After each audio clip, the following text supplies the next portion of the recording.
While this course is mostly about the post-production side of multi-camera, I'd like to take a quick look at the production side. Why don't we start with the overall benefits of a multi-camera production and how this could come together to really give you professional end results. One of the things I like to point out with multi-camera productions is that in general, productions can be fairly expensive.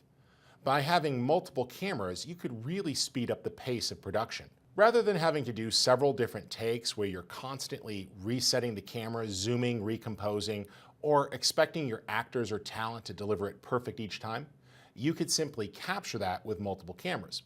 It also makes it easy if the actor needs to do a pickup to cut from one angle, roll back a couple of lines, and pick it up again.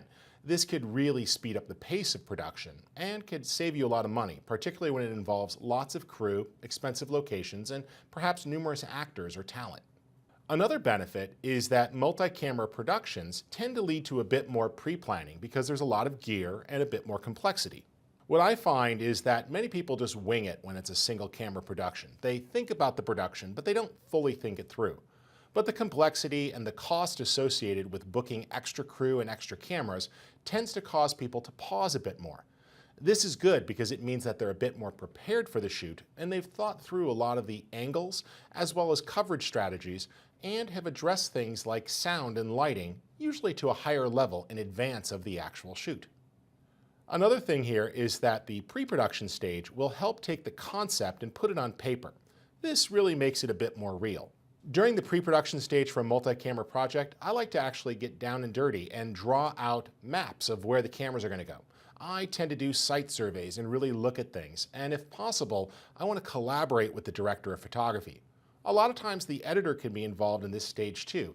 This is really a partnership between the director of photography, and the lead editor, or whoever's going to be doing the switch. This ensures the best overall results, and it really is a matter of give and take. There are so many different constraints when it comes to multi-camera productions. You need to be careful, for example, that the cameras don't get in front of each other, or that your lights don't end up in the shots.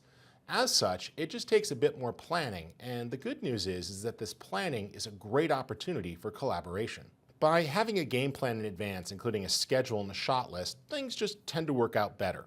Now, multi-camera productions can be pretty simple. Sometimes it's just two cameras for an interview, or if we're shooting a live action scene, having groups of camera coverage so we could really put all the pieces together. Additionally, sometimes multiple cameras come in handy for on-location work. This is a talk show piece, and we'll take a look at one of these segments a bit later, but this is a show called MommyCast, and sometimes they film on location or in a studio. And in any case, having different angles to cut to effectively tells the story. What I like is that this makes for better overall video. And from the editing point of view, it's a lot easier. Need to cover a mistake? Just cut between angles. Interview running too long? Not a problem. You could switch from one camera to the next. For example, in a talk show setting, you could have the question being asked, and then instead of immediately cutting to the guest responding, you could jump forward several seconds past the initial pre-roll where they're just sort of rambling and get right to the meat of the answer. Need to drop a question? Not a problem. Cut to a reaction shot.